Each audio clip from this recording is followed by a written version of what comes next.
aqui começa a aventura dos casos, os apêndices, né? Excesso, pureza, rendimento. Tá? Então agora começam as novidades. Colocam-se 50 gramas de zinco metálico em contato com uma solução aquosa que contém 49 gramas de ácido sulfúrico. Equacione o processo, determine quem é o reagente limitante e item C, calcule o volume de hidrogênio que pode ser formado. Tá? Bom, o processo é uma reação de deslocamento muito famosa, tá? Que a gente vai citar na parte de reações inorgânicas, que acontece quando você coloca alguns metais em contato com ácidos. Os ácidos, eles são conhecidos por serem corrosivos. Só que não é todo metal que é corroído por ácido. A gente tem situações em que, por exemplo, se o metal é muito nobre, ele não reage com o ácido. Tipo ouro, por exemplo, a platina. O zinco reage bem. Quando um metal é corroído por ácido, um dos produtos da reação é um gás. É um gás. Talvez vocês consigam imaginar que gás é esse. Olha para as substâncias. Tá?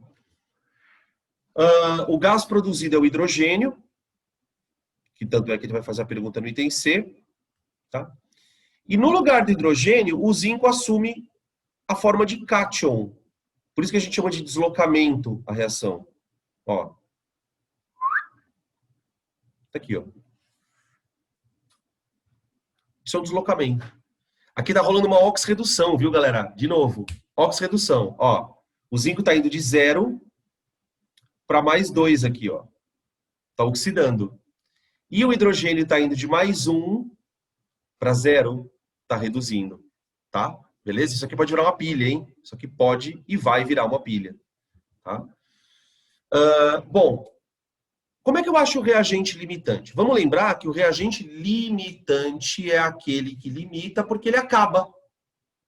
Acabou o reagente, o outro cara para de reagir. Então, se ele é o limitante, o outro é o excesso. Eu quero descobrir quem é o limitante. Para você descobrir o limitante, o que você vai fazer? Você sabe que a massa de zinco dividido pela massa de ácido tem que dar um número constante, não é?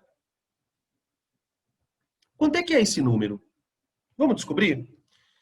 Bom, quanto é que, pela reação, do jeito que ela está montada, eu percebo que 1 mol de zinco reage com 1 mol de H2SO4 e produzindo 1 mol de hidrogênio. Eu vou usar o hidrogênio também, porque daqui a pouco a gente vai precisar dele para fazer os outros itens.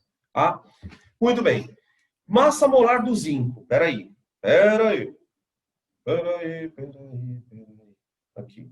Massa molar do zinco. 65,3. Vou usar 65,3.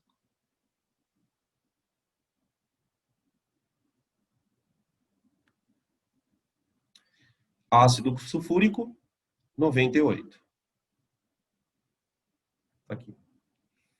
Então, tá aqui. Esse então, quer dizer, se eu pegar a massa do zinco e dividir pela massa do ácido, você vai chegar num número que é 65,3 dividido por 98. A gente não vai fazer essa conta, tá, galera? Então, só que vocês entendam que ela tem que ter um valor.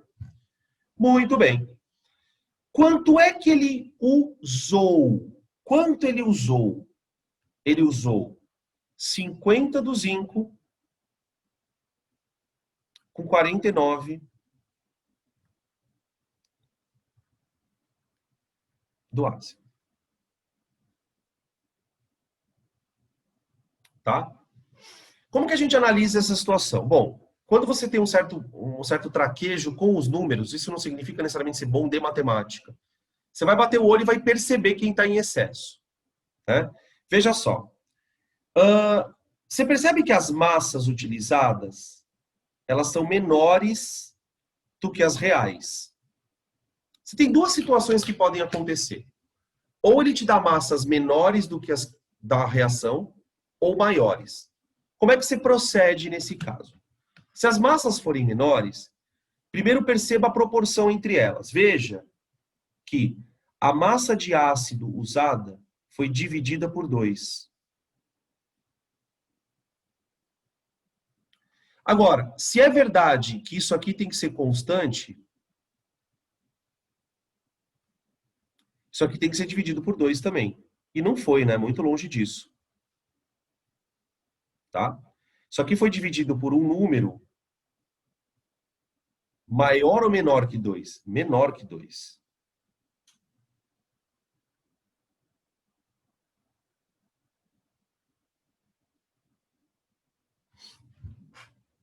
Tá? Não chegou nem a dividir por 2. Porque se dividisse por 2, teria que cair a metade. Tá certo? Então, quer dizer, quando você tem essa situação em que os dois estão, as massas utilizadas são menores do que a da reação, aquele número que você divide aqui, ó, tem que ser o igual daqui. Tá, agora vem a pergunta, quem é que está em excesso? Bom, se esse cara reagisse totalmente, bastava você ter aqui metade desse valor, não é? Ó? Como você tem uma massa maior do que isso, esse é o nosso amigo em excesso.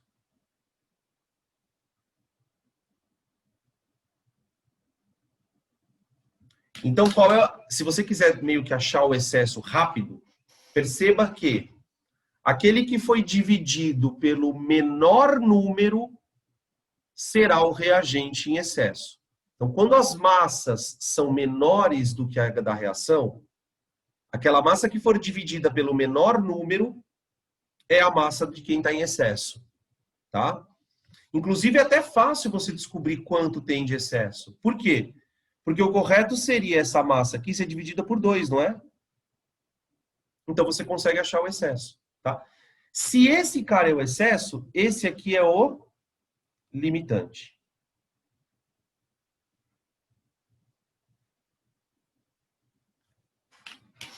Tá bom? Esse é o nosso reagente limitante. É o ácido sulfúrico. Então, item B é o ácido sulfúrico. Qual é a importância de você descobrir o reagente limitante? É justamente ele que você vai usar em qualquer conta que você precise. Por quê? Porque você não pode usar a massa de 50 gramas para o zinco. Porque você está partindo da premissa de que todos aqueles 50 gramas reagiram, e não é verdade. Né? Reagiu só metade de 35,3. Tá? Tudo bem? Beleza. Isso é o item B. Item C. O item C, na verdade, é o item que cai no vestibular. Na verdade, o exercício é esse, só que a pergunta é do item C.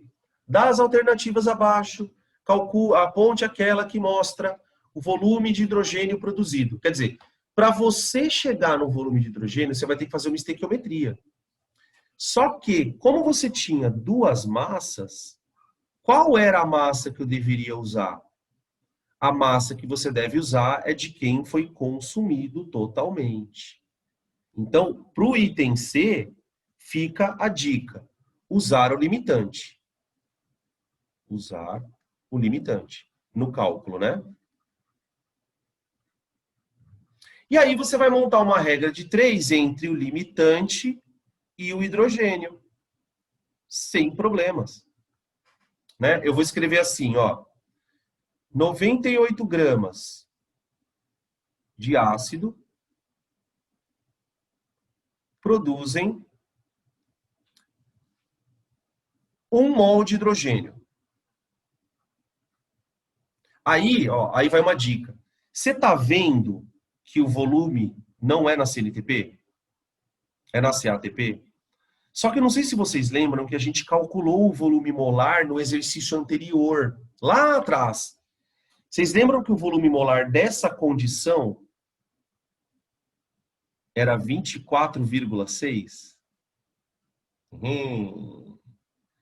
Se você lembra disso, é claro que é meio foda lembrar, né? Porque não é um volume que você use muito. Se bem que a gente já usou 2 vezes hoje aqui, né? Ó, tira aqui o mol de hidrogênio, em vez de fazer 1 para 1, já põe o volume molar direto, ó. 24,6 litros de hidrogênio. 1 mol. Veja que a proporção está escrita massa e volume, né? Tá? Para 49, perdão, você vai ter um volume V da metade, né? A metade do volume molar, então. De novo, 12,3. Coincidentemente com outras que tinha dado também isso. Tá? 12,3 litros de hidrogênio. Tá? Se você não lembra que o volume molar nessa condição é 24,6, porque não é um volume conhecido, muito famoso, você faz a conta, a regra de 3 em mol, e aí você transforma no PV-NRT. Você deve chegar na conta de meio mol, né? Meio mol. Tá? Tranquilo? Printando. Print screen.